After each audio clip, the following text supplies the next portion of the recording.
E eu queria trazer um assunto polêmico, que é a questão que o envelhecimento ainda é um tabu na nossa sociedade. E eu, por exemplo, na casa dos 30 anos, já ouço as pessoas falando, já você já está quarentando, aproveita enquanto você ainda tem saúde. Então, comentários preconceituosos que a gente fica sem saber como lidar. E eu queria saber como que vocês conseguiram, ou se não conseguiram ainda, lidar com esse tabu do envelhecimento. Então, gente, eu acho que é inegável, esse preconceito quanto à idade que existe, mas porque as pessoas ainda estão muito vinculadas à questão da idade cronológica, do tempo que a pessoa nasceu. Mas a gente sabe que existe aí a idade social, que é a idade que a pessoa aparenta, a idade biológica, que é a idade celular, e a idade funcional, que é aquilo que a pessoa dá conta de fazer.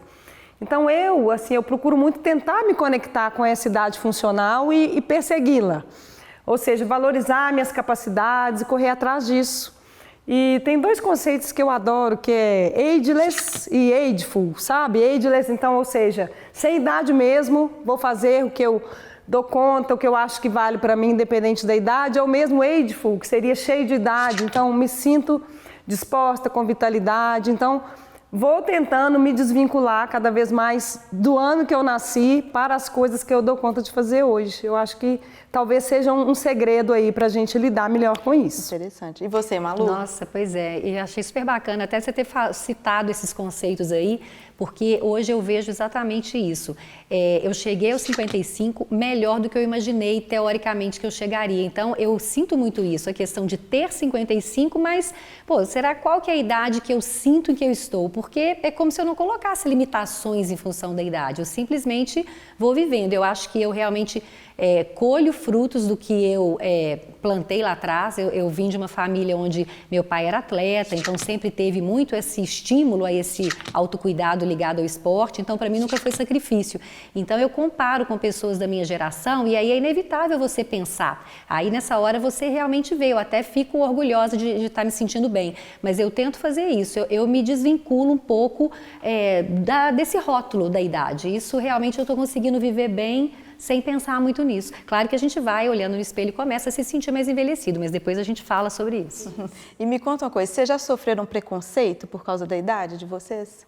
O famoso etarismo, né? Sinceramente, eu acho que não. Eu até tentei lembrar, assim, pensar em alguma coisa, mas sinceramente não. Mas sabe o que acontece? Às vezes no dia a dia está embutido ali em certas situações que a gente não reconhece.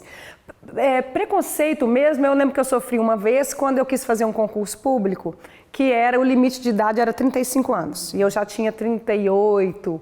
Então eu falei, gente, como assim? Pela minha capacidade física, e era por conta da parte física, e eu tinha já um bom desempenho físico, eu falei, uma coisa sem sentido. Ainda fui questionar, a pessoa falou comigo, não, depois você entra na justiça se você passar.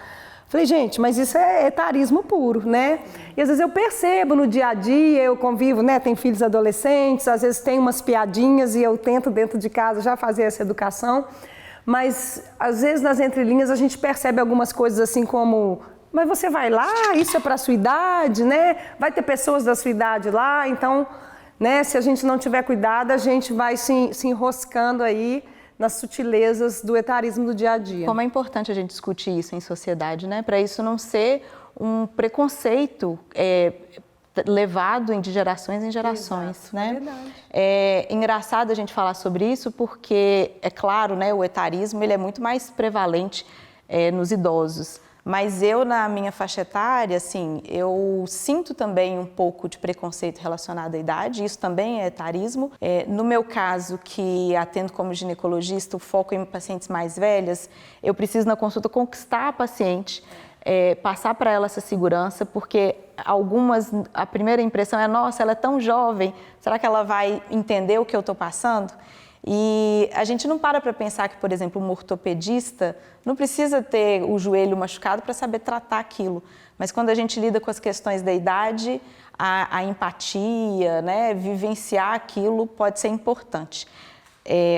O que eu faço, às vezes, para tentar lidar com isso, Porque é claro, né, a experiência vem só com a idade, mas eu acho que a dedicação compensa, né? Com certeza. Você Mas tem eu acho que outras isso faz formas. parte do processo. Eu também lembro de ter vivido isso. Você acaba tendo que se empoderar, né? Ou seja, se impor de outras formas para realmente garantir ali que a pessoa adquira essa confiança. Eu acho que isso faz parte, né? E olha que pensamento, assim, que é até atormentador. A gente, enquanto é jovem, precisa se provar capaz. E eu tenho a sensação que quando você fica idoso, você tem que provar que você não perdeu a capacidade. Exatamente. E aí, que horas que a gente está pronto, né?